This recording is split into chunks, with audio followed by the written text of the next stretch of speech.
Hello, everybody. Family, friends, colleagues. I last saw Nandi at the SABC. She was in a wheelchair with her son. And she looked grand.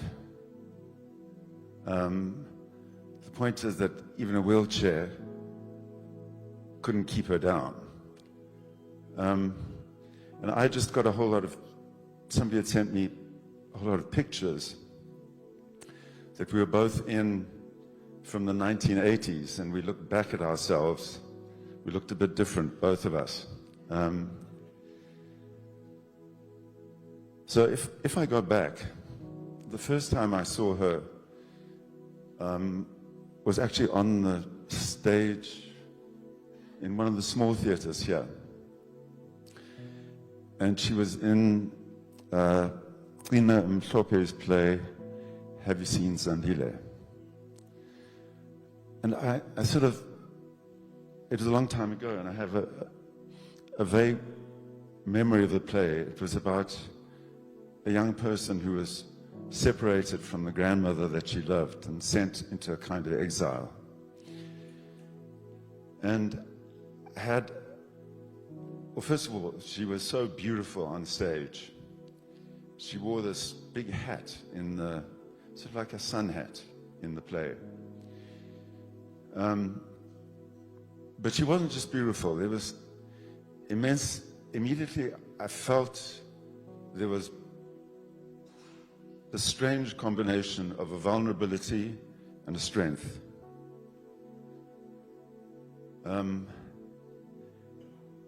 And so there was a depth to what she did. And there was a scene in which she received a suitcase. I think it was a suitcase that had been lost.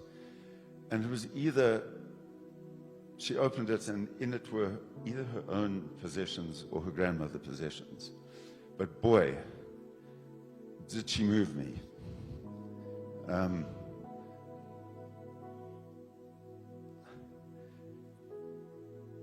that was the thing about her. She could really move you. So the next thing I did with her was, I'd been part of the workshop for the play Sophia Town, and we had a character called Princess, and we were traveling abroad, and our original actor wasn't able to join. And Nandi took the role, and of course, Princess, that she is, she's a queen. And what that offered was, I traveled with her to many different, and we went through the States, to many cities, through Canada, to Britain. And that's a space in which you find out a lot about people. Friendships are broken. One finds the irritating quirks of the person. But Nandi was not that. She was solid and wonderful to be with. And I sort of got to speak to her then, and then I realized that already then life had dealt her some very hard blows. But still, she was not this tragic figure. She was this glorious figure. So, some years later, I got to making drama, and with virtually every project, you know, the first thing I would think was, is there a way that we can fit Nandi into this project? So with Yizo, she was there as a nurturing mother. Zone 14, she was the matriarch. Isibaya, she wasn't there, and we had a tough time on Isibaya. we had a cast that a lot of the cast didn't like each other, which made it often unhappy set, I think. And so when we went on Istembiso, it felt incredibly important to me to have people at the center that would be nurturers. And so it was important for me to pull Nandi in.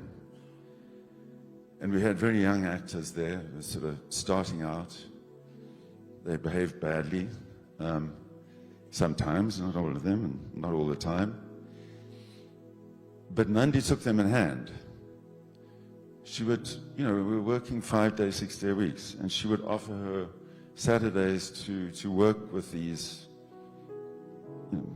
beginner actors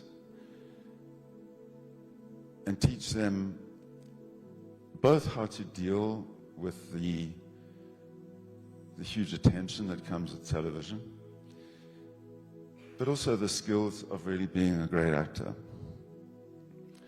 So she was extraordinarily giving. And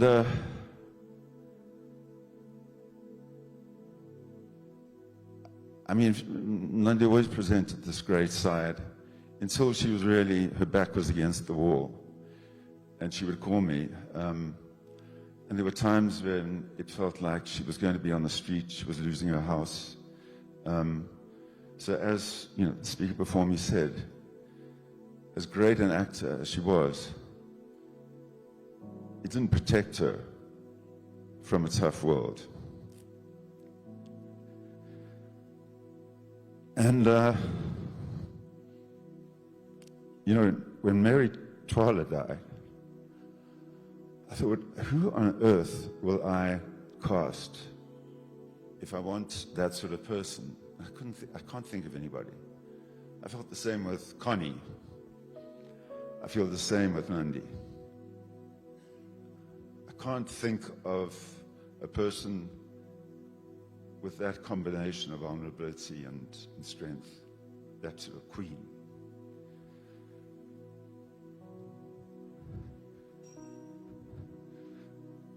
So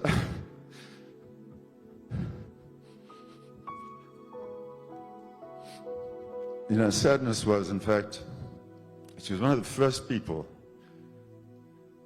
that I took a photograph of for Shaki Lembe, because I thought I wanted her in it. And somehow the role didn't present itself, and the second season came. And it happened with quite a number of actors. In the beginning, I thought, I cannot imagine this series without, Tabani or, like a number of actors. And it just didn't kind of yield the roles. And so I'm really sorry that she didn't join us on that journey. But anyway, thank you, Andy. And I salute you. Life of an artist, bad shot spices, glorifying drugs as a stage fright cure. You can try this just when you're about to grab your chance of staging. Excitement, you can't think out this industry, or should I say this killer dream, cause you will swear that from the start it was designed to kill artists. Bangakulwela when days are bright, as a human being on Instagram, too much pressure, unrealistic expectations. Whoever said that she's the perfect is with us, wethembekile, singiza wethembekile, remedies within us, as ikhwemba sipepekile.